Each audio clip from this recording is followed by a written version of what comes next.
दीपज्योति परं ज्योति दीपज्योति परं ज्योति दीपज्योति जनार्दना दीपो हरतु मे पापं दीपज्योति नमोस्तुते शुभं करोतु कल्याणम् आरोग्यं सुखसम्पद देशबुद्धिविनाशाय आत्मज्योति नमोस्तुते आत्मज्योति प्रदीपाय ब्रह्मज्योति नमोस्तुते ब्रह्मज्योति प्रदीपाय गुरुज्योति नमोस्तुते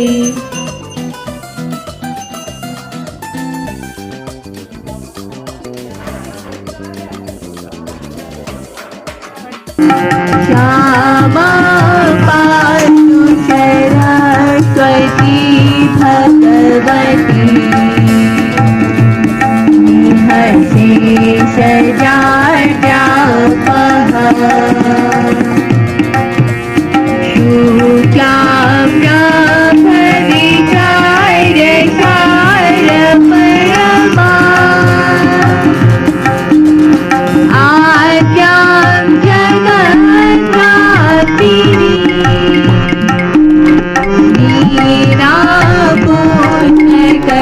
लीलापूर्णकधारिणीं मङ्गलदां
सवितुर्वरेण्यं भर्गो देवस्य धीमहि धियो यो नः प्रचोदयात्। रत्नाकराधोत्पदा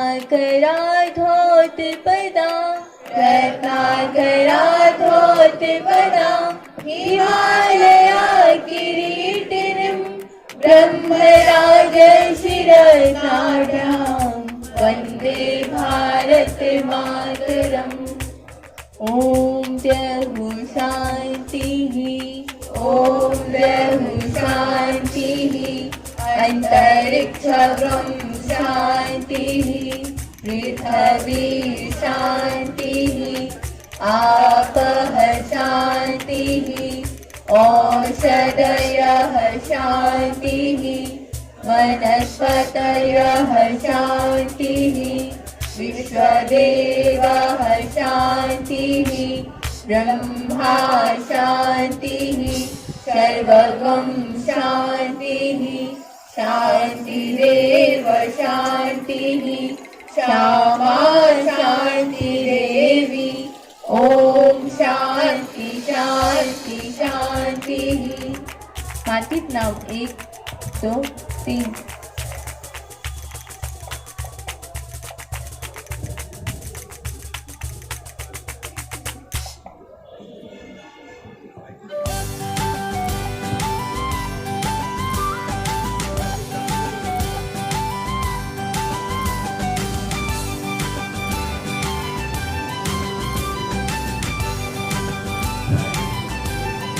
हरिओम।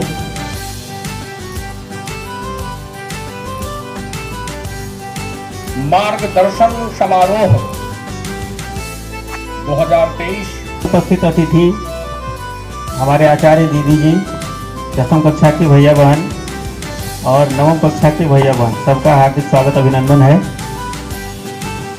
आपकी तीव्र इच्छा होगी मंच पर बैठे अतिथियों का परिचय आपसे हो जाना चाहिए। सबसे पहले हमारे ठीक दाहिने तरफ श्री संजय कुमार सिंह जी, सरस्वती विद्या मंदिर पुरानीगंज मुंगेर के प्रधानाचार्य हैं, विज्ञान के वरिष्ठ आचार्य हैं। और जब से मैं इस संस्था से जुड़ा हूं और प्रांतीय क्षेत्रीय प्रतियोगिताओं में भैया बहनों को लेकर जाता हूं, तो हमने देखा है कि इनकी जोरदार भागीदारी और इनके नेतृत्व में कार्यक्रम हुआ है। सभी भैया और बहनें करतल ध्वनि से उनका स्वागत करेंगे। मैं अपने माननीय प्रधानाचार्य से आग्रह करूंगा कि श्री संजय कुमार सिंह जी का स्वागत करें।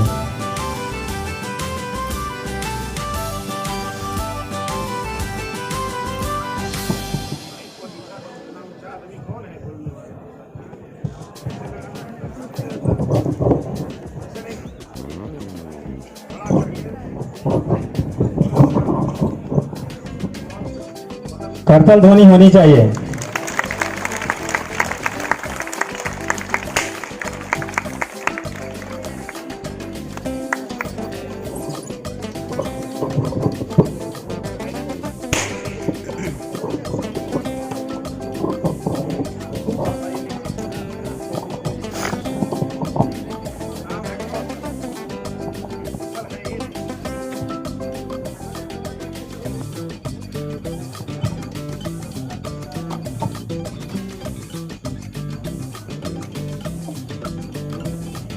दूसरा परिचय है हमारे विद्यालय के अभिभावक प्रतिनिधि श्री अर्जुन सिंह जी। सभी भैया बहन करतल ध्वनि से स्वागत करेंगे। ठीक उनके दाहिने तरफ पटना विभाग के विभाग निरीक्षक श्री रमेश मणि पाठक जी, संस्कृत के विद्वान, और इनके मार्गदर्शन में विभाग के सारे कार्य की गतिविधियां कुशलतापूर्वक संचालित हो रही हैं। बहुत बहुत धन्यवाद इनको। इनके स्वागत के लिए मैं अपने अभिभावक प्रतिनिधि अर्जुन सिंह जी से आग्रह करूंगा मंच पर आए और उनका स्वागत करें।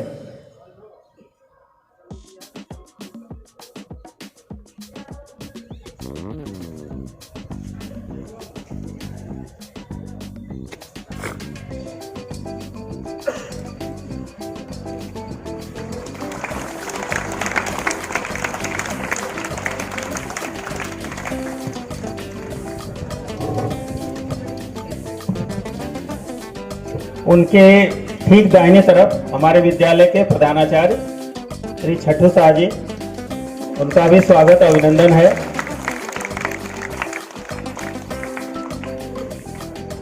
जैसा कि अभी पवन आचार्य जी के द्वारा कहा गया, मैं भी उन्हीं बातों को एक बार फिर से बताना चाहता हूं। और आप भैया बहन जो 10वीं कक्षा में हैं, इन्होंने ही इस मार्ग में 10वीं कक्षा के भैया बहनों का मार्गदर्शन समारोह के लिए व्यवस्था की थी। तो यह पहली कड़ी है। सभी भैया बहनों का बहुत बहुत स्वागत है। और एक रिक्वेस्ट है, जैसा कि आपसे आग्रह किया गया है, तो उसकी सीमा में हम लोग रहेंगे और एक कार्यक्रम में सहयोग करेंगे। बहुत बहुत धन्यवाद।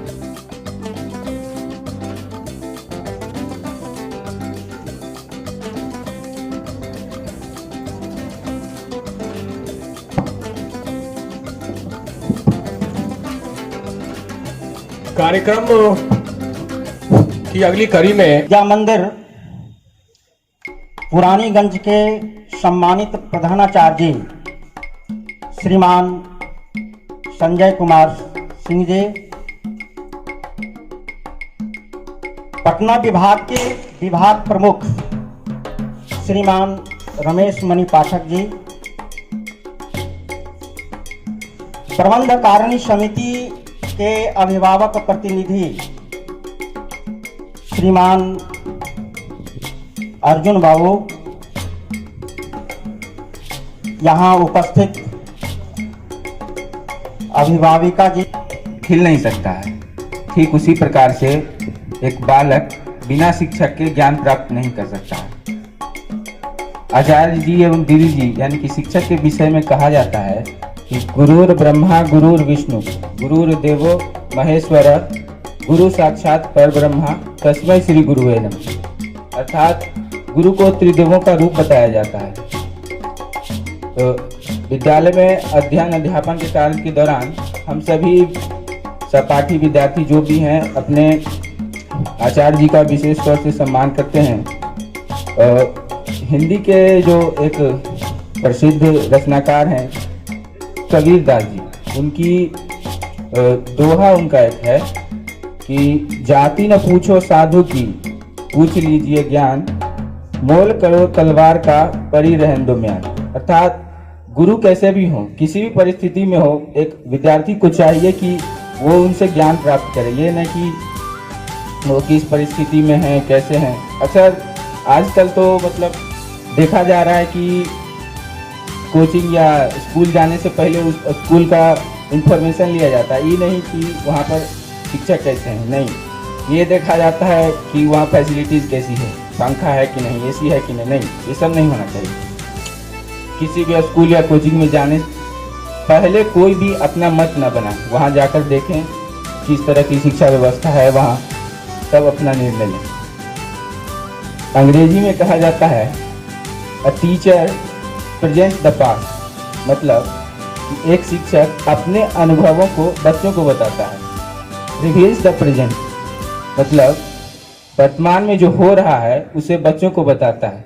एंड क्रिएट्स द फ्यूचर, मतलब बच्चों के भविष्य को बनाता है।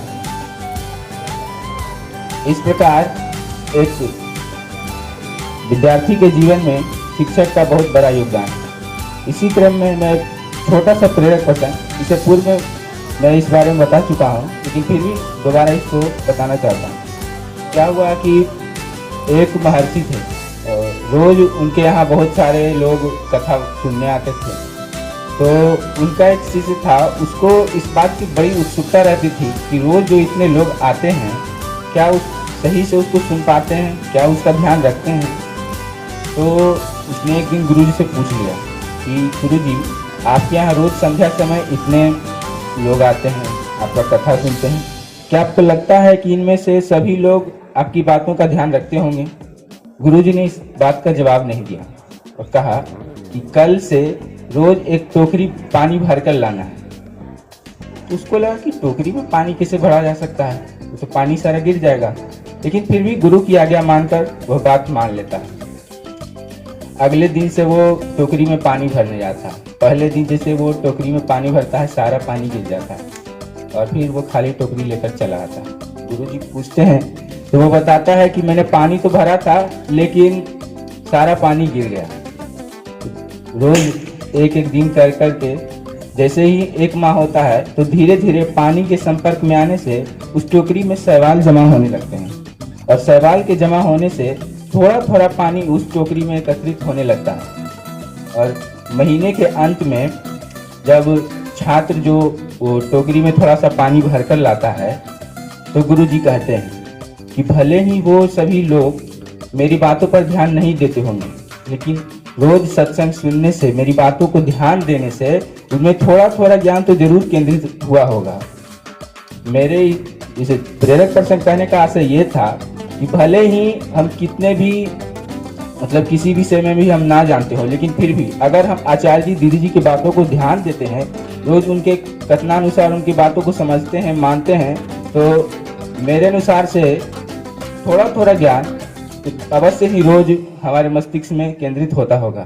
आचार्य जी, अभी मेरे कक्षाचार्य जी द्वारा ये बात कही गई थी कि आर 5 तरह के होते हैं, तो उसी आर में से एक आर है रिमेम्बर, मतलब किसी भी बात को हमेशा याद रखने से आपको बहुत मदद मिलेगी। आशा ही नहीं, पूर्ण विश्वास है कि आगामी वार्षिक परीक्षा में आप सभी अच्छे प्राप्तांक हासिल करेंगे और अपने अभिभावक, विद्यालय और अपना नाम रोशन करेंगे। धन्यवाद।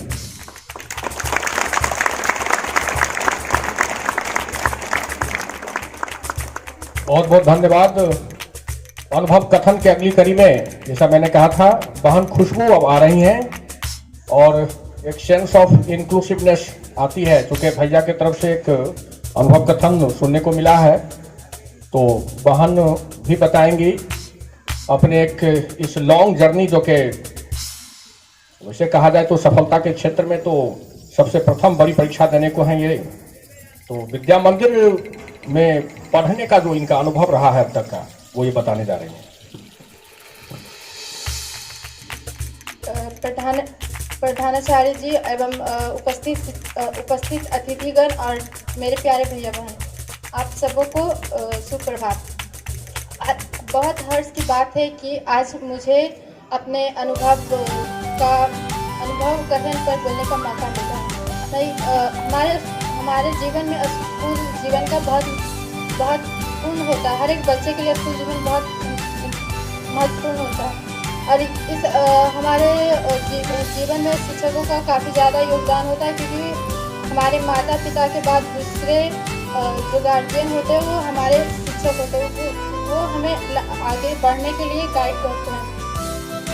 और स्कूल और जो देखा जाए तो हर स्कूल में सिखाया जाता है कि इस स्कूल में सिखाया जाता है कि सुबह अपने माता पिता को प्रणाम करना और सुबह उठकर प्रातः स्मरण करना, जो कि हर एक बच्चे के लिए काफ़ी इम्पोर्टेंट है और हर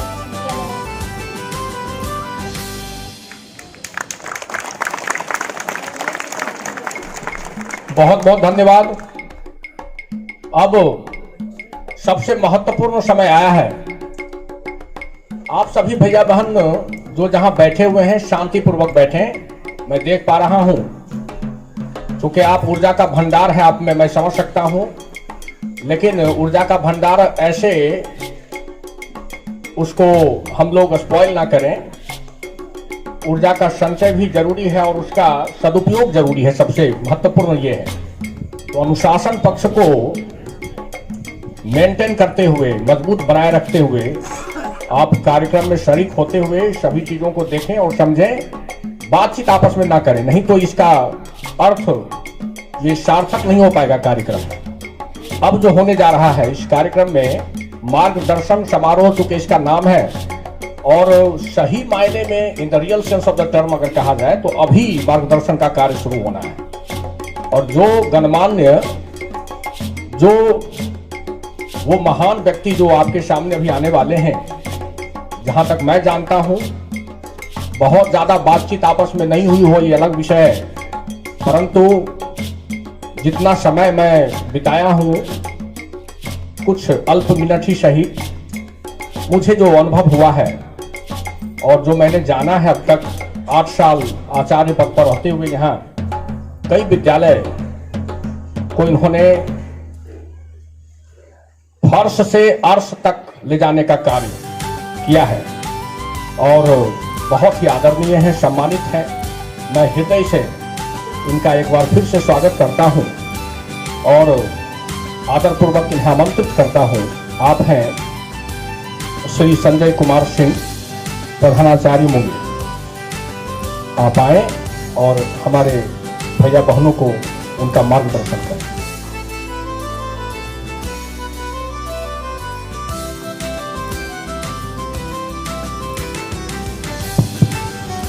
हरिओम। आज के कार्यक्रम में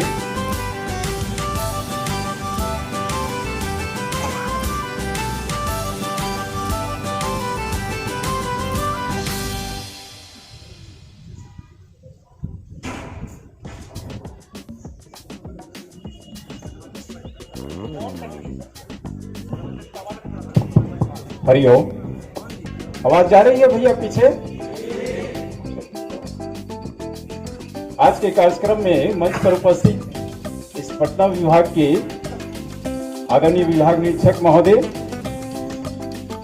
विद्यालय प्रबंधकारिणी समिति सरस्वती विद्या मंदिर गुलाबबाग बाढ़ के अभिभावक प्रतिनिधि के रूप में आदरणीय श्री अर्जुन बाबू, इस विद्यालय के सम्मानीय प्रधानाचार्य जी, सभी सम्मानित आचार्य बंधु भगिनी और प्यारे भैया बहन, एक स्लोगन के साथ जो है मैं अपनी बात को यहां प्रारंभ करूंगा।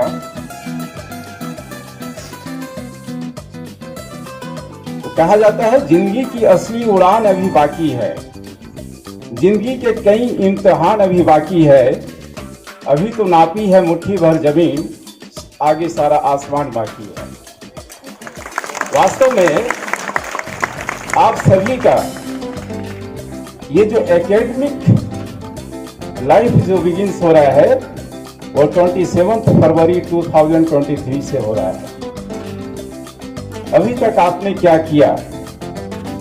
ठीक है, अपने परफॉर्मेंस को, अपने नॉलेज को आपने अपग्रेड किया और इस मुकाम तक पहुंचाया कि अब जिंदगी की असली जो इम्तिहान है, एग्जामिनेशन से है, वो आप देने जा रहे हैं और यहीं से आपका फ्यूचर, आपका करियर जो है स्टार्ट होगा कि आपकी दिशा क्या होगी, आपकी दशा क्या होगी। ये जो डेस्टिनेशन जो है, आप किस दिशा में आप मूव करने वाले हैं, ये क्लास 10 का रिजल्ट जो है वो तय करेगा।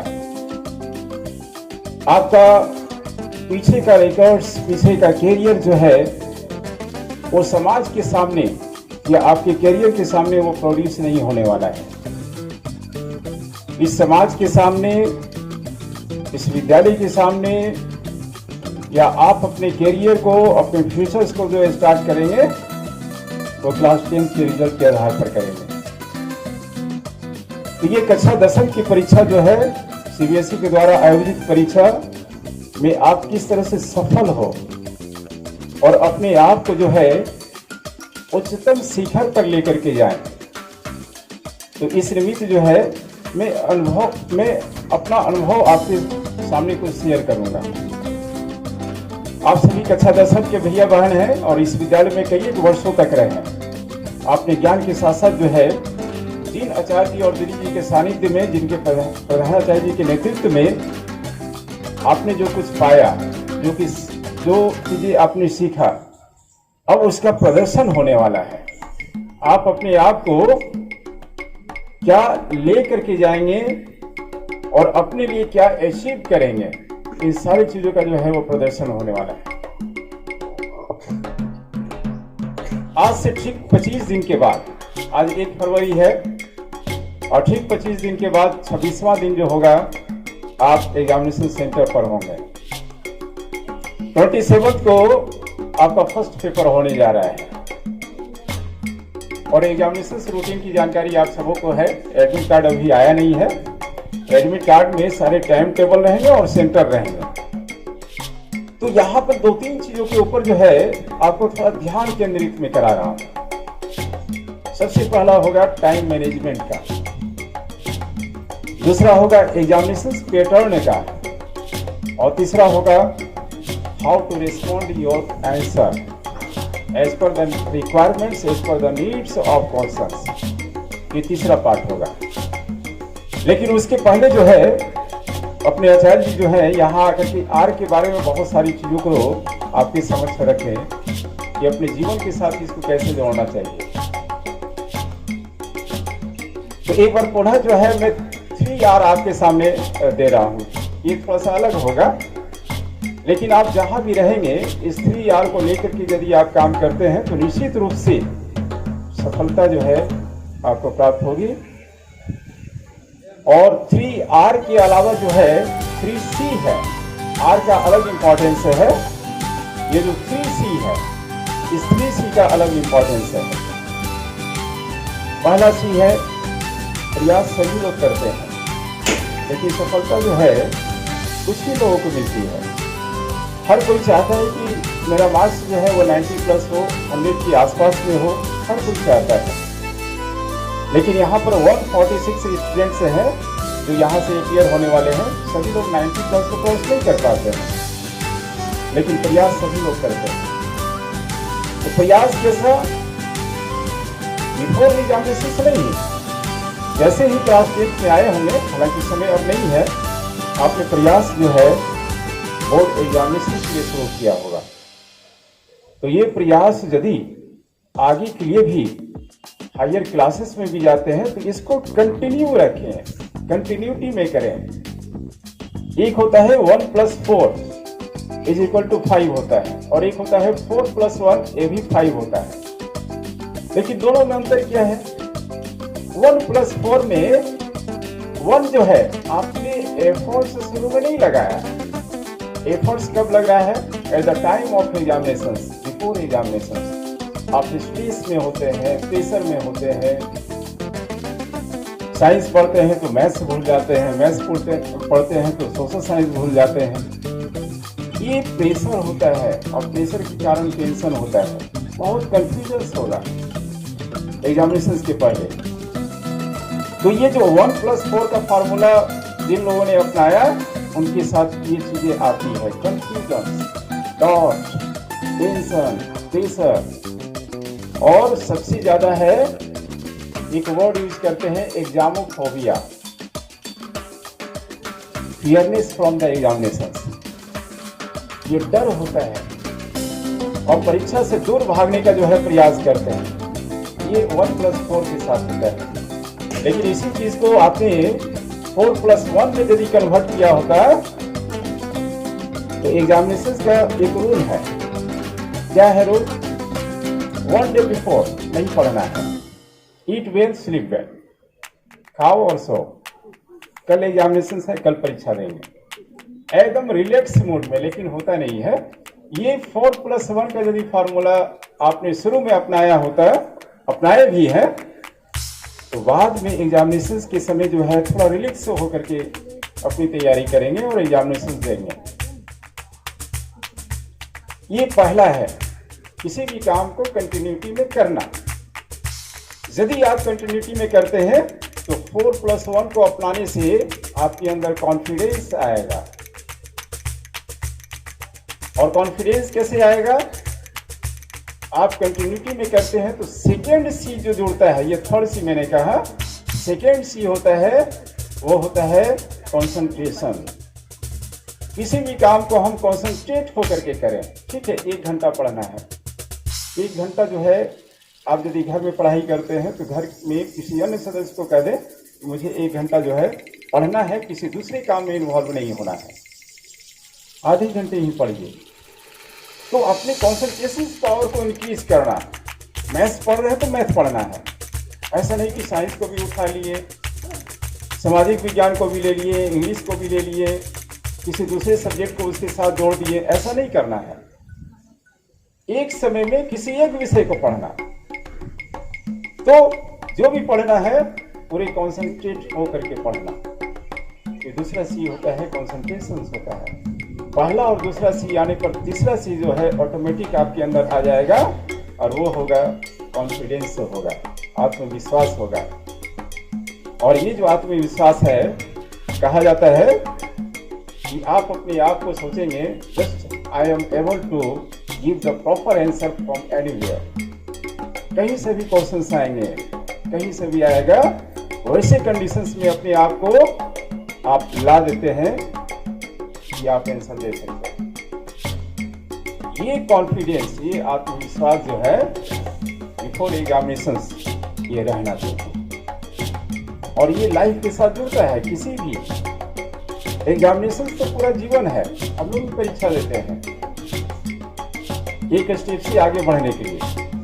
तो अपने स्टेपिंग को आगे बढ़ाना और लक्ष्य तक, ऐसा नहीं कि एक लक्ष्य को हासिल किए तो फिर और कोई मुकाम नहीं है, उसकी दिशा नहीं है, उस दिशा में नहीं जाना है। बेटर अचीवमेंट्स के लिए जो है हमेशा प्रयास करते रहना चाहिए। तो एक ये थोड़ा सा एक टिप्स था 3C के बारे में। अब दूसरा पक्ष है, ज़्यादा समय नहीं, क्योंकि मुझको जो है समय को देखते हुए जो है आपके एग्जामिनेशंस को भी ध्यान में रखते हुए आपने अभी बहुमूल्य समय निकाल करके आया है यहाँ, because this is the crucial time, very important time just you are giving here.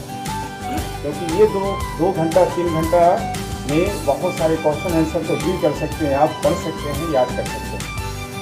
ये जो महत्वपूर्ण समय लेकर के अपने विद्यालय में है, आप कुछ यहाँ से सीख करके जाएंगे, इसलिए ज़्यादा समय नहीं लेंगे हम।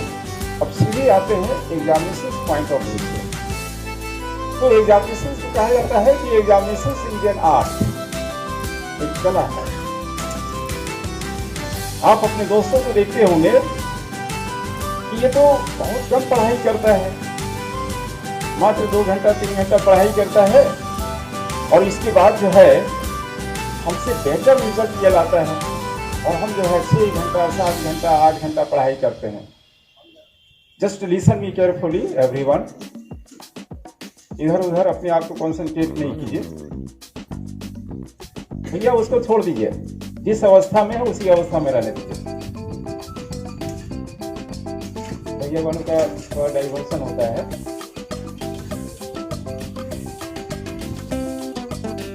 धन्यवाद। तो मैं कह रहा था एग्जामिनेशन इज एन आर्ट, एक कला है, परीक्षा एक कला है। और कला के साथ साथ जो है इसमें टिप्स एंड ट्रिक्स है। अभी आप थ्रू आउट द नोट्स या थ्रू आउट द बुक्स पढ़ने का समय नहीं है। एनसीईआरटी बुक निकाल रहे हैं, बायोलॉजी का लाइफ प्रोसेस से स्टार्ट कर रहे हैं और शुरू से अंत तक जो है न्यूट्रिशन से लेकर के एजुकेशन तक की पढ़ाई कर रहे हैं। नो, अब जो है बुक्स पढ़ने का नहीं है। अभी जो है एग्जामिनेशंस को एक ट्रिक्स के माध्यम से उसको फॉलो अप करना है। इसीलिए कहा जाता है कि आपके जो सहपाठी आप देखते होंगे कि आपके क्लास में आपके सेक्शन में 1 to 10 रैंक लाने वाले, उसमें से 2-3 ऐसे भैया अथवा बहन होंगे जो अपनी पढ़ाई कम करते हैं लेकिन आपसे बेहतर करते हैं। और आप जितना एफर्ट्स लगाते हैं, जितना टाइम देते हैं, आपका रिजल्ट, आपका आउटपुट उतना नहीं आता है। What are the reasons? कभी डिस्कशन कीजिए उससे कि आप कैसे पढ़ते हो, कैसे तैयारी करते हो, तो आपको पता चलेगा कि वे छोटे छोटे नोट से बनाते हैं, की पॉइंट्स तैयार करते हैं, किसी भी चैप्टर्स का, किसी भी सब्जेक्ट का वो समरी तैयार करते हैं। आपका यदि 10 पेजेस का वो चैप्टर है, उसको 1 पेज या 2 पेज में लेकर के जाते हैं। तो कैसे लेकर के जाते हैं? तो उसके की पॉइंट्स तैयार करते हैं। किसी भी चैप्टर का मान लीजिए कि 10 पॉइंट्स है, 10 सब टॉपिक्स है। क्या 10 सब टॉपिक्स को सभी को पढ़ना है? ऐसा नहीं है। आप उसमें से आइडेंटिफाई कीजिए, 10 को लिखिए, कॉपी पर लिखिए आप, और 10 में से निश्चित रूप से 4-5 आप अच्छे ढंग से जानते हैं, 6-7 अच्छे ढंग से जानते हैं, कुछ लोग जो है 8-9-10 तक पहुंच सकते हैं। तो जो जिस चीज को आप जानते हैं, 4 या 5 टॉपिक्स को जानते हैं, वो केवल जो है बिफोर एग्जामिनेशन देखने की जरूरत है, रिविजन्स की जरूरत है, जो आपका मोस्ट डिफिकल्ट टॉपिक से है, कंफ्यूजिंग टॉपिक से है, आप केवल उसके ऊपर फोकस करें। तो उस चैप्टर का 10 में से 3 या 4 ही आपको पढ़ना है। 6 और 7 तो आपका अपना है, 3 या 4 जो है, जो आपका अपना नहीं है, उसको अपना बनाने का प्रयास करना है। तो एक ये पहला हो गया। दूसरा है कि यदि हम पढ़ते तो बहुत है, लेकिन लिखते कम है, लिखने का अभ्यास कम होता है। ये पढ़ना कम हो, लिखना ज्यादा हो। आप मैक्सिमम चीजों को लिखेंगे, आप देखेंगे कि किसी भी चीज को आपने पढ़ा, आपको लगता है कि just I can do it, I can write it very easily.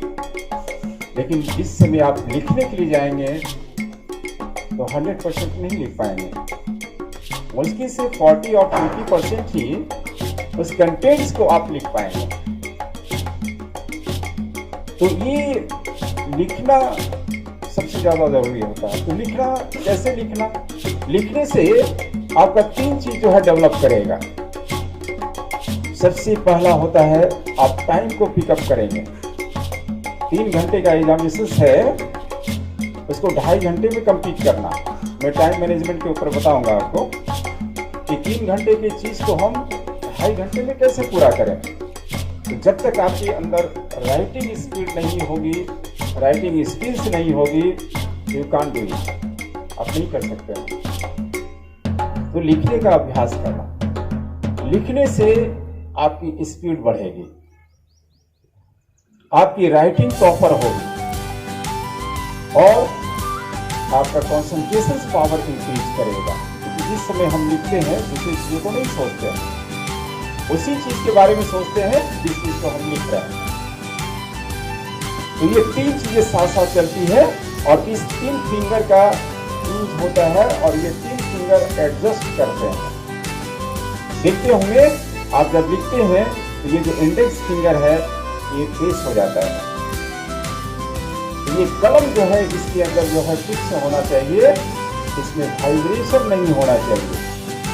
नहीं तो बहुत सारे स्टूडेंट्स को मैं देखता हूँ, जैसे ही क्वेश्चन पेपर मिलते हैं, कॉपी मिलती है, तो उनका हाथ जो है कांपने लगता है, हैंड में वाइब्रेशन आ जाते हैं। जो उनका रियल राइटिंग है, वो रियल राइटिंग भी जो है कॉपी पर नहीं आता है। इसलिए क्योंकि अंदर कहीं ना कहीं जो है वो डर है, वो फियरनेस है। Writing due to lack of writing practice है, इस कारण से वो सब फियरनेस आते हैं।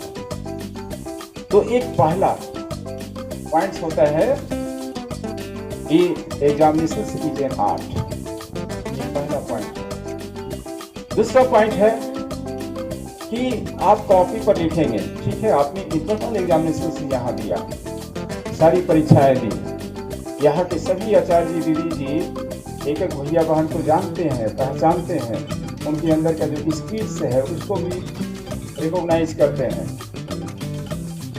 तो आपकी जो कॉपी चेक करते हैं उनको पता है कि इस भैया थोड़ा सा गड़बड़ है, ये मेहनत की गड़बड़ है, ये अच्छा है, ये अच्छा है, उनको पता है। तो उसके आधार पर भी कुछ मार्किंग का क्राइटेरिया बनाते हैं। लेकिन बोर्ड एग्जामिनेशंस में आप वहां नहीं है, आपके आचार्य जी नहीं है, सिर्फ आपकी कॉपी है। तो कॉपी को, जैसे हम लोग भी परीक्षा की कॉपी चेक करने के लिए जाते हैं, आपके आचार्य जी और दीदी जी लोग भी जाते हैं, तो कॉपी को हम लोग कैसे रिकॉग्नाइज करते हैं? उसके 3 आधार होते हैं। पहला आधार होता है सुंदर राइटिंग। इस तरह से अपने कॉपी को उन्होंने सजा करके लिखा है। ये जो सजाने का जो काम होता है ना, उसको कहा जाता है एस्थेटिक सेंस कहा जाता है। ये सौंदर्य बोध होता है। और जिसकी राइटिंग अच्छी होती है, निश्चित रूप से वो स्टूडेंट भी अच्छे होते हैं, वो भैया और बहन भी अच्छे होते हैं। ये पहला हम लोग के अंदर इमेजिनेशन आता है, इमेजिन आता है। दूसरा कि एक क्वेश्चन लिखने के बाद वो हमारा आंसर कंप्लीट हो गया, उसके नीचे एक अंडरलाइन करते हैं। लाइन खींच देते हैं, तब जाकर के दूसरे क्वेश्चंस को अटेम्प्ट करते हैं और लिखते हैं। तो इस तरह से हम क्रम से जो है आगे बढ़ते जाते हैं। तीसरी चीज ये होती है कि कॉपी के ऊपर ये जो सौंदर्य बोध हो और कैसा और किस तरह से वो प्रदर्शित हो, अच्छा दिखे, इसके लिए खास करके मैथ्स और साइंस में जहाँ न्यूमेरिकल्स होते हैं, मैथमेटिक कैलकुलेशंस होता है, उसके लिए राइट साइड में, लेफ्ट साइड में आप मार्जिन छोड़ते हैं और राइट साइड में भी आपको 1/4 फॉर रफ वर्क छोड़ना चाहिए। ऊपर में लिखते हैं जैसे कि मैथ्स की कॉपी में लिख for rough work, right side में आपने स्पेस छोड़ा, आपने काम किया, एक लाइन जब काम कंप्लीट हो गया, एक लाइन से उसको कट कर देते हैं। इसलिए कट किया जाता है कि वह पोर्शंस आपका अनचेक्ड है, उसको चेकिंग नहीं किया जाएगा। केवल चेकिंग जो है जहां आपने सॉल्यूशंस दिया है, जहां आपने बनाया है, जहां आपने आंसर दिया है, वही पोर्शन जो है वो चेक होता है। ये दूसरा एस्थेटिक सेंस है। तीसरा है कि as per the needs of, as per the requirements of process, just you are giving the answer or not. सबसे पहले तो देखिए एग्जामिनेशंस में क्या होते हैं, आप कभी कभी मार्क्स करते होंगे कि परीक्षा देने के उपरांत जब एग्जामिनेशन रूम से बाहर निकले, कैंपस से बाहर निकले, तो आपस में डिस्कशन करते हैं, अपने दोस्तों के साथ करते हैं, घर पर जाकर के आंसर का मिलान करते हैं। तो आपको लगता होगा एक दो क्वेश्चन ऐसे जिसका आंसर हमने लिखा, ये आंसर नहीं होना चाहिए था, ये होना चाहिए था, ये आता है। फिर इसके बाद जब रिजल्ट आता है तब जाकर के मार्क्स वगैरह आप देखते होंगे कि हमने तो 100% इसमें लगाया, 80 में 80 आना चाहिए था मुझको, लेकिन मेरा स्कोर जो है वो 55 हो गया, 60 हो गया, 65 हो गया। आपके मन में बहुत सारे कन्फ्यूजन्स होते होंगे, अपने पेरेंट्स को, अपने आचार्य जी को, प्रधानाचार्य जी को आकर के शिकायत करते होंगे कि फिर से हम कॉपी को रीचेक करवाना चाहते हैं, रीइवैल्यूएट करवाना चाहते हैं, कॉपी देखना चाहते हैं। ये सारे ऑप्शंस हैं, सीबीएसई के ऑप्शंस हैं, सीबीएसई के 3 ऑप्शंस हैं और तीनों ऑप्शंस के लिए पहला स्टेप से लेकर के लास्ट तक जाना रहता है। पहले स्टेप में होता है मार्क्स का रीटोटलिंग, दूसरे स्टेप में होता है कॉपी देखना और तीसरे स्टेप में होता है रीइवैल्यूएशंस। कोई भैया या बहन रिजल्ट निकलने के बाद समय 1 वीक का या 10 डेज का दिया जाता है। यदि आपको लगे कि आपका स्कोर कम है, आप चैलेंज करेंगे, उसके अगेंस्ट में कुछ फी वगैरह रहता है, फी आप डिपॉजिट करेंगे तो ये प्रोसेस आएंगे। डायरेक्ट आप थर्ड स्टेप में नहीं आ सकते हैं कि कॉपी रीइवैल्यूएट करवाना है, ऐसा नहीं। पहला स्टेप करना पड़ेगा, उससे आप सेटिस्फाइड नहीं हुए, सेकंड स्टेप में जाएंगे, उससे नहीं हुए तो थर्ड स्टेप में आएंगे, ठीक है ना। तो ये 3 ऑप्शंस जो है, just after declaration of results CBSE will provide you. Okay, तो ये माइंड में रखिएगा, कभी कुछ ऐसी जरूरत पड़े तो आचार्य जी, प्रधानाचार्य जी से बात कीजिएगा। ओके, तो ये जो एस्थेटिक सेंस का जो लास्ट स्टेप में बता रहा था कि आप क्वेश्चंस को फॉलो नहीं कर पाते हैं, understanding of the questions, understanding the levels of the questions, some of the students did not understand, नहीं समझ पाते हैं। उनको जो समझ में आता है वो आंसर लिख देते हैं, लेकिन कॉपी का जब मूल्यांकन शुरू होता है तो उसमें क्वेश्चन के हिसाब से आंसर नहीं है, आपको नंबर नहीं मिलेगा। खास करके साइंस और मैथ्स में क्या होता है, टू द पॉइंट आंसर देते हैं, उसमें कहीं कोई बनावटी नहीं होती है कि कुछ चीजों को आपने जो है ऐड कर दिया, अननेसेसरी ऐड कर दिया, और आपको लगता है कि 3 लाइन के बदले हमने जो है 5 लाइन्स, 6 लाइन्स, 7 लाइन्स जो है बड़ा आंसर बना करके जो है प्रोड्यूस कर दिया, और कॉपी चेक करने वाले जो सर होंगे, दीदी जी होंगे, आपके आंसर को देख करके नंबर दे देंगे। नेवर, कभी नहीं मिलेगा। यदि आपका आंसर क्वेश्चंस के अनुरूप नहीं है, आप you are not entitled to get the proper marks. ठीक है ना? तो ये टू द पॉइंट आंसर देना और as per the requirements of questions देना, उसके हिसाब से देना। तो ये तीन चीजें जो है ये कैसे आएगी?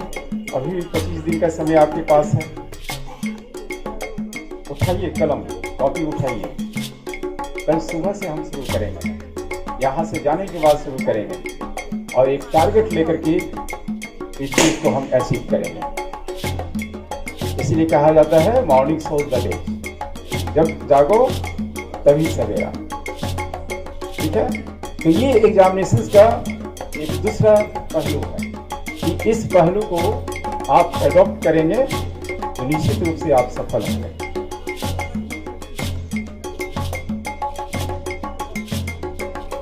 अभी हम सबों के बीच में उपस्थित हैं हम सबों के अभिभावक आदरणीय श्री रमेश चंद्र जी, और इस विद्यालय प्रबंधकारिणी समिति या इस विद्यालय से प्रारंभ से ही आप जुड़े हुए हैं।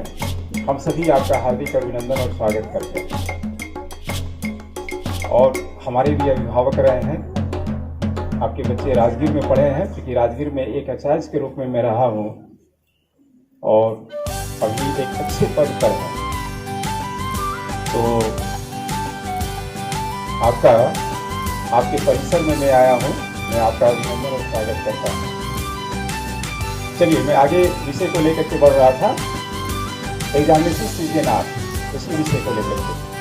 तो ये सारे ट्रिक्स हैं भैया और बहन, बहुत ही शॉर्ट टर्म में बहुत सारी चीज़ों को नहीं बता सकते हैं हम, लेकिन छोटे छोटे चीज़ हैं, उसको लगता है कि आप सभी इसको अपनाएंगे तो निश्चित रूप से जो है आगे बढ़ सकते हैं। अब सेकेंड पार्ट में आते हैं, टाइम मैनेजमेंट। आपको एग्जामिनेशन रूम में you have to remain 3 hours and 30 minutes, 3.5 घंटा आपको एग्जामिनेशन रूम में रहना है। अब कैसे रहना है, ये तो 3 ही घंटे का ड्यूरेशन से है, आधा घंटा कैसे इसमें ऐड हो रहा है मैं आपको बता रहा हूँ। टोटल मिलाकर के जो है कहा जाता है कि 4 घंटे की परीक्षा है। 4 घंटे की परीक्षा कैसे है? आपको एग्जामिनेशन सेंटर पर 9:30 में पहुंचना, 9:30 तक पहुंचना, आपका प्रवेश जो है प्रारंभ हो जाएगा जहां भी सेंटर है, और आप अपने डेस्टिनेशन पर जहां आपका सीट प्लान है वहां 10 बजे के पहले पहुंच जाना, क्योंकि 10 बजे आपको आंसर शीट प्रोवाइड किया जाएगा, कॉपी प्रोवाइड किया जाएगा। सीबीएसई की कॉपी आपको 10 बजे आपके सीट पर मिल जाएगी। उस पर जो इंस्ट्रक्शंस होते हैं, जो सूचनात्मक चीजें हैं, और ऑल सब्जेक्ट लिखना, सब्जेक्ट का कोड लिखना, डे एंड डेट लिखना, रोल नंबर लिखना, ओएमआर शीट का एक फॉर्मेट होगा, अपना name, roll number, centre name, और जो रोल नंबर है उसको डिजिट्स में और फिगर्स में, उसके बाद फादर्स नेम है, देन सिग्नेचर।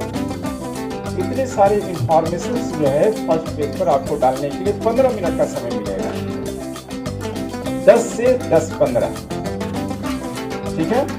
10:15 तक आपको कॉपी के ऊपर इंफॉर्मेशन है as per your admit card, अपने एडमिट कार्ड के हिसाब से सारी चीजों को लिखना है। ठीक 10:15 में आपको क्वेश्चंस पेपर मिलेंगे, not for writing, only for reading the question paper. 10:15 से लेकर के 10:30 तक ये क्वेश्चन पेपर आप पढ़ें, और पढ़ने के बाद आंसर को रिकॉल करें, एकदम 1 से लेकर के जितना जो है 33 या 36 तक क्वेश्चंस हैं, एक बार सारे क्वेश्चंस को पढ़ लेना चाहिए। और पढ़ने के बाद आपकी सुविधा के हिसाब, अपनी सुविधा के हिसाब आंसर को लिखना प्रारंभ करें। आंसर को जिस समय लिखते हैं क्वेश्चन नंबर जरूर देंगे आप। बहुत सारे ऐसे कॉपी भी मिलती है कि आंसर प्रॉपर है लेकिन क्वेश्चन नंबर लिखना भूल जाते हैं, तो उस कंडीशंस में वह क्वेश्चन या वो आंसर आपका अनचेक्ड रह जाता है, क्योंकि मिसिंग जो है आपके तरफ से हो गई। इसलिए क्वेश्चन पेपर को बढ़िया से पढ़ना और ठीक 10:30 में स्टार्ट करेंगे लिखना। 10:30 से लेकर के 1:15 तक, 1:15 में वार्निंग घंटी लगेगी, आप अलर्ट हो जाएंगे। यदि आपने एक्स्ट्रा पेज लिया है, हालांकि एक्स्ट्रा पेपर की जरूरत पड़ती नहीं है, 32 और 42 पेजेज की वो कॉपी रहती है, इसलिए लेकर के एक्स्ट्रा पेज केवल मैथ्स वगैरह में पढ़ सकता है, लेकिन अदर सब्जेक्ट्स में जरूरत नहीं होती है, उतना में हो जाता है। तो जो भी कॉपी मिलने के बाद उसको थोड़ा चेक कर लेना चाहिए, कहीं से कोई क्लियरिंग तो नहीं है, कोई कटा फटा तो नहीं है। यदि उस तरह का है तो आप तुरंत कंप्लेन करेंगे, दूसरी कॉपी आपको प्रोवाइड कर दी जाएगी। तो ऐसी स्थिति में थोड़ा सा प्रिकॉशंस रखना, प्रिकॉशंस एंड अलर्टनेस, ये दोनों चीज जरूरी है। सावधानी भी और आप सचेत भी हैं, ये दोनों पॉइंट को अपने दिमाग में सेटअप करते हुए आगे काम करना। देखिए, पहला दिन जो होता है ना, पहला दिन का एग्जामिनेशन में आप दे करके निकलेंगे तो दूसरे दिन से दिक्कत नहीं होगी। केवल फर्स्ट डे आपको लगता है, और बाकी जो है 21 मार्च तक आपका लास्ट एग्जामिनेशन है, उस दिन मैथ्स है आपका। तो मैथ्स के लिए काफी लंबा समय मिला है। तो 27 फरवरी के बाद आपको फिर फेयरनेस जो है समाप्त हो जाएगी। एकदम इजी वे में, इजी मूड में आप एग्जामिनेशन दे सकते हैं। तो 1:15 में कह रहा था कि वार्निंग घंटी जैसे ही लगती है, ये कोशिश करेंगे कि हम सारा क्वेश्चंस का आंसर लिख चुके होंगे। आप इस पोजीशन में रहें, क्योंकि 15 से 20 मिनट का समय आपके हैंड में रहना चाहिए फॉर रिवीजन वर्क। क्योंकि आप रिवीजन वर्क के लिए कुछ भी समय आप बचाएंगे, वो आपके लिए बेनिफिशियल होगा। इसलिए होता है कि भैया बहन, कभी कभी क्वेश्चंस का एक आंसर देने का फ्लो होता है, कंटिन्यूटी होता है, और कंटिन्यूटी में क्या होता है कि कुछ चीजें जो है छूट जाती है। जिस समय आप रिवाइज करेंगे प्रत्येक क्वेश्चंस को, प्रत्येक स्टेपिंग को, तो जो मिसिंग चीजें है उस रिवीजन में जो है वो रिकॉल करने के बाद वहां पर आप उसको पुट अप कर सकते हैं, लिख सकते हैं। इसलिए रिवीजन वर्क जो है वो जरूरी है। तो कोशिश करें कि हम 2.5 घंटे में कंप्लीट करें, और लास्ट जो है 2.25 घंटे में इसको जो है फाइनल टच दे दें। 15 मिनट आप समय बचा कर लें, ये आपका टाइम मैनेजमेंट का है। तीसरी चीजें बता करके मैं अपनी बात को जो है समाप्त करूंगा, और वो होता है आपका सेंस ऑफ ह्यूमर। आचार्य जी या जो पूर्व के जो भी वक्ताचार्य थे, उन्होंने बहुत आपको फोकस किया। समय आपके पास कम है, अपने आप को रिजर्व रखना, डाइवर्शन या डाइवर्ट नहीं होना। इसलिए डाइवर्ट नहीं होना क्योंकि इसी महीने में जो है क्रिकेट के बहुत सारे इवेंट शुरू हो रहे हैं, अभी चल भी रहे हैं। कुछ वर्ल्ड कप भी आने वाला है, वो मार्च तक चलेगा। ठीक है, एंजॉय लेंगे, लेकिन बहुत ज़्यादा जो है उसमें इन्वॉल्व नहीं रहेंगे। बहुत सारे ओकेजन्स आपके घर में होंगे, बहुत सेरेमनी जो है सेलिब्रेट किया जाएगा। अपने आप को रिजर्व करना, अपने घर से दूसरे डेस्टिनेशन पर कम जाने का प्रयास करना। बहुत इमरजेंट पीरियड होगा तो ऐसी परिस्थिति में मूव करेंगे, क्योंकि एक प्लेस से दूसरी प्लेस जब मूव करते हैं और वहां से जो आते हैं तो वहां की सारी चीजें आपके आसपास दौड़ते रहती है, जिस कारण से 2 से 3 दिन आपकी पढ़ाई डिस्टर्ब होगी। ये काम नहीं करना चाहिए। अपने आप को रिजर्व रखते हुए एक जगह, आपका टारगेट है 27 फरवरी से लेकर के 21 मार्च तक बोर्ड एग्जामिनेशन के ऊपर फोकस करना। 21 मार्च के बाद थोड़ा एंजॉय करेंगे हम। 21 मार्च के बाद आगे क्या करना, थोड़ा सा उस पॉइंट्स को भी लेकर के मैं आता हूं कि अभी तक जो है आप एग्जामिनेशन के ऊपर जो है फोकस कर रहे हैं और आप 100% अपना एफर्ट्स उसी के ऊपर दे रहे हैं। लेकिन थोड़ा सा मन में कभी कभी, क्योंकि आपसे ज़्यादा चिंतित आपके पेरेंट्स होंगे, पेरेंट्स अभी तय कर लिए होंगे कि 10th के बाद जो है कोटा भेजना है, दिल्ली भेजना है, पटना भेजना है, ये सारा चीज़ जो है कहीं ना कहीं डेस्टिनेशन जो है उन्होंने आपके लिए खोजना शुरू कर दिया होगा। After 10th where you have to go, है ना? Am I right or wrong?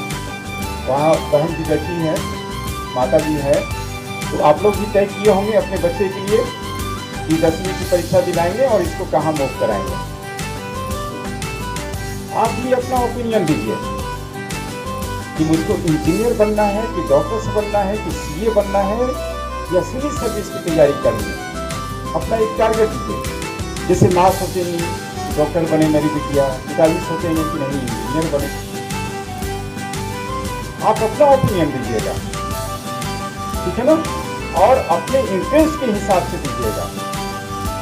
जिस सब्जेक्ट में, जिस फील्ड में आपकी रुचि है और जिसमें आप बेहतर कर सकते हैं, थोड़ा मेहनत करके उसके लिए फील्ड का चयन कीजिए, क्योंकि 11 क्लास से ही आपका जो है फील्ड का चयन शुरू हो जाएगा। क्लास 10th होते हैं, एग्जामिनेशंस ओरिएंटेड पढ़ाई होती है, लेकिन जैसे ही 11 में जाते हैं आप, वह एग्जामिनेशंस के साथ साथ जो है वह कैरियर ओरिएंटेड पढ़ाई शुरू हो जाती है। वहाँ से आप कैरियर को लेकर के, अपने फ्यूचर्स को लेकर के जो है अपने पढ़ाई को स्टार्ट करते हैं। यदि आपने मैथ्स लिया है तो आप जरूर एम रखे हुए हैं कि एक अच्छा इंजीनियर बनेंगे हम, आईआईटी के एग्जामिनेशन को कंप्लीट करेंगे, उस क्षेत्र में जाएंगे। आपने बायोलॉजी का चयन किया है तो आप निश्चित रूप से जो है एक अच्छे डॉक्टर्स का स्वप्न देख करके आप आगे बढ़ेंगे। लेकिन उससे सबसे ज़्यादा जरूरी है कि एक अच्छे व्यक्ति बनना। कहा जाता है ना कि अच्छे डॉक्टर बन गए, अच्छे इंजीनियर बन गए, अच्छे आईएएस ऑफिसर बन गए, लेकिन एक अच्छा इंसान नहीं बन पाए तो सारी डिग्री, सारी पढ़ाई जो है वो बेकार हो जाती है। जब ये समाचार पत्रों के माध्यम से सुनने में आता है कि एक अच्छे आईएएस ऑफिसर रिश्वत लेते हुए पकड़े गए, उनकी सारी डिग्री जो है बेकार हो जाती है, सारी प्रतिष्ठा जो है बेकार हो जाती है, क्योंकि पैसे की कमी उनके पास नहीं होती है, लेकिन अपनी जरूरतों को, अपनी आवश्यकताओं को जो है असीमित करते हैं। तो ऐसा नहीं, यदि एक अच्छा इंसान बनते हैं, अच्छा व्यक्ति बनते हैं, तो हमारी जो पढ़ाई होगी उसका एक लक्ष्य होगा और लक्ष्य लेकर के हम अच्छे मुकाम तक पहुंचेंगे। निश्चित रूप से आप सभी अपने जीवन में सफल होंगे, अपने करियर को अच्छा बनाएंगे और बोर्ड एग्जामिनेशंस के लिए जो है हम सभी की तरफ से आप सभी को ढेर सारी शुभकामना है, बधाई है। आप अपने जीवन में अच्छा करें और ऊंचाई पर बढ़ें। बहुत बहुत धन्यवाद।